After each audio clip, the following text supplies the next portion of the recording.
Absenteeism is a habitual pattern of absence from a duty or obligation. Traditionally, absenteeism has been viewed as an indicator of poor individual performance, as well as a breach of an implicit contract between employee and employer. It was seen as a management problem, and framed in economic or quasi-economic terms. More recent scholarship seeks to understand absenteeism as an indicator of psychological, medical, or social adjustment to workplace. High absenteeism in the workplace may be indicative of poor morale, but absences can also be caused by workplace hazards or sick building syndrome. Many employers use statistics such as the Bradford factor that do not distinguish between genuine illness and absence for inappropriate reasons. In 2013 in the UK, the CIPD estimated that the average worker had 7.6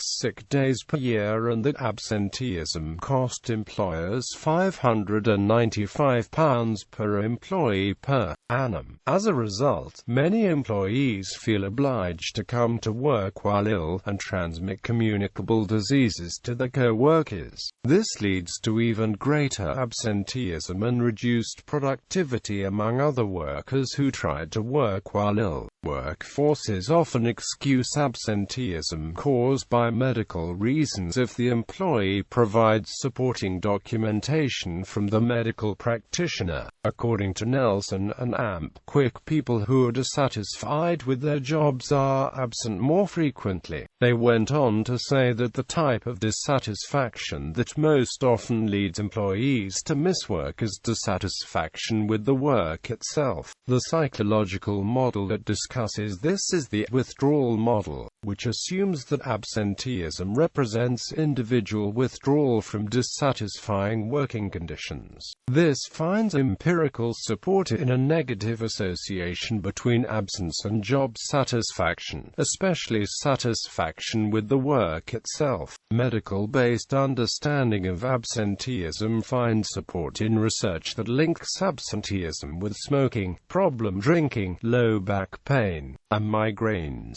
Absence ascribed to medical causes is often still, at least in part, voluntary. Research shows that over $1 trillion is lost annually due to productivity shortages as a result of medical-related absenteeism, and that increased focus on preventative wellness could reduce these costs. The line between psychological and medical causation is blurry, given that there are positive links between both work stress and depression and absenteeism. Depressive tendencies may lie behind some of the absence ascribed to poor physical health, as with adoption of a culturally approved sick role. This places the adjective sickness before the word absence, and carries a burden of more proof than is usually offered. Evidence indicates that absence is generally viewed as mildly deviant workplace behavior. For example, people tend to hold negative stereotypes of absentees, underreport their own absenteeism, and believe their own attendance record is better than that of the peers.